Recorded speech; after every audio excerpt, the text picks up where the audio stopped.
Saudari dan saudara yang terkasih di dalam Tuhan Yesus, marilah kita berdoa. Doa yang diajarkan oleh Tuhan Yesus sendiri. Dalam nama Bapa dan Putra dan Roh Kudus. Amin. Bapa kami yang ada di surga, dimuliakanlah nama-Mu. Datanglah kerajaan-Mu, dan jadilah kehendak-Mu di atas bumi seperti di dalam surga. Berilah kami rejeki pada hari ini, dan ampunilah kesalahan kami, seperti kami pun mengampuni yang bersalah kepada kami. Dan janganlah masukkan kami ke dalam pencobaan, tetapi bebaskanlah kami dari yang jahat. Ya Roh Kudus, hadirlah saat ini untuk memimpin dan membimbing kami dalam membaca firman Tuhan Yesus dan merenungkannya, sehingga kami dapat mengerti maknanya dan dapat kami laksanakan dalam hidup kami sehari-hari di tengah masyarakat kami. Pembacaan Injil Matius bab 8 ayat 18 sampai dengan ayat 22. Ikutilah aku. Pada suatu hari, banyak orang mengerumuni Yesus. Melihat hal itu, Yesus menyuruh bertolak ke seberang. Lalu datanglah seorang ahli Taurat dan berkata kepadanya, "Guru, aku akan mengikuti engkau kemana saja engkau pergi." Yesus berkata kepadanya, "Serigala mempunyai liang dan burung mempunyai sarang, tetapi Anak Manusia tidak mempunyai tempat untuk meletakkan kepalanya." Seorang lain, yaitu salah seorang muridnya, berkata kepadanya, "Tuhan, izinkanlah aku pergi dahulu menguburkan ayahku." Tetapi Yesus berkata kepadanya, "Ikutilah aku, dan biarlah orang-orang mati menguburkan orang-orang mati mereka." Demikianlah sabda Tuhan. Terpujilah Kristus. Saudari dan saudara yang terkasih di dalam Tuhan Yesus, Injil hari ini membawa kita pada sebuah perjumpaan yang penuh makna antara Yesus dan dua orang yang menyatakan keinginan untuk mengikutinya.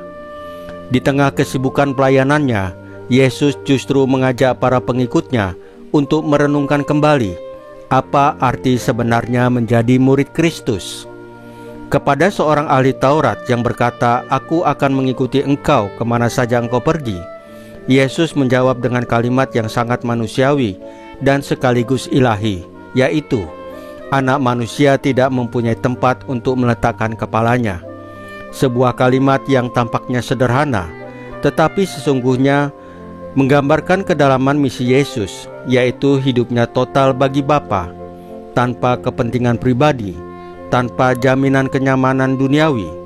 Inilah gambaran hidup seorang murid sejati. Tuhan Yesus tidak menolak semangat sang ahli Taurat, tetapi ia mengajak dia untuk memeriksa kembali motivasi di balik keinginannya. Tuhan Yesus tidak mencari pengikut yang hanya mau berjalan bersama saat keadaan nyaman, tetapi memanggil mereka yang siap menapaki jalan salib bersamanya, meski berat, sepi, dan penuh pengorbanan. Dalam terang ajaran gereja, panggilan ini menuntut kesetiaan dan penyerahan diri yang utuh, sebagaimana diwartakan dalam Lumen Gentium, bahwa setiap orang Kristen dipanggil kepada kekudusan melalui pengabdian penuh kasih. Kita pun sering seperti murid kedua dalam Injil hari ini. Kita ingin mengikuti Tuhan, tetapi juga sering berkata, "Tuhan, izinkanlah aku menyelesaikan dulu urusan pribadiku." Sekilas tampaknya bijaksana, bahkan penuh kasih, tetapi Tuhan Yesus justru bersabda, "Biarlah orang mati menguburkan orang mati mereka." Sabda ini bukanlah bentuk penolakan terhadap kasih keluarga, melainkan undangan untuk menata kembali prioritas hidup kita, agar kerajaan Allah sungguh menjadi yang utama. Tuhan Yesus menghendaki agar kita memiliki kedewasaan rohani, yaitu menjadikan kehendak Allah sebagai pusat dari setiap keputusan dan langkah hidup kita.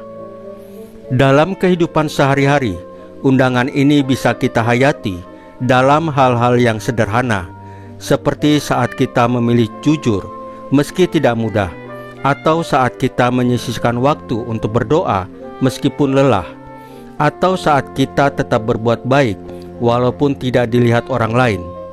Murid Kristus adalah mereka yang berani setia dalam hal-hal kecil, karena dari situlah kesetiaan besar dibentuk. Marilah hari ini kita bertanya dalam hati kita, apakah aku sungguh mengikuti Tuhan Yesus, ataukah aku masih menunda dan menimbang-nimbang? Atau apakah aku siap meninggalkan keterikatan duniawi demi kasih kepada Tuhan Yesus? Semoga rahmat Tuhan Yesus memampukan kita untuk menjadi murid yang setia, yaitu yang tidak hanya berkata ya dengan bibir, tetapi juga melangkah dengan hati yang siap untuk dibentuk. Semoga dalam setiap keputusan kita semakin menyerupai Kristus yang taat sepenuhnya kepada Bapa demi keselamatan dunia. Saudari dan saudara yang terkasih di dalam Tuhan Yesus, marilah kita berdoa. Ya Tuhan Yesus, seringkali kami ingin mengikutimu, namun hati kami masih terikat pada hal-hal duniawi. Kami masih menunda, kami masih menimbang, dan kami memilih waktu kami sendiri, bukan waktumu. Hari ini, kami mohon rahmat kerendahan hati untuk mendengarkan suaramu dengan jujur, dan keberanian untuk menjawab panggilanmu tanpa syarat. Salam Maria, penuh rahmat, Tuhan sertamu. Terpujilah engkau di antara wanita, dan terpujilah buah tubuhmu Yesus. Santa Maria Bunda Allah, doakanlah kami yang berdosa ini, sekarang dan waktu kami mati. Ya Tuhan Yesus, tambahkanlah iman kami hanya kepadamu saja, karena hanya Engkaulah Tuhan dan Juru Selamat kami satu-satunya, tidak ada yang lain. Dalam nama Bapa dan Putra dan Roh Kudus. Amin. Saudari dan saudara yang terkasih di dalam Tuhan Yesus, bacaan firman dan renungan hari ini sudah selesai. Tuhan Yesus memberkati kita semua.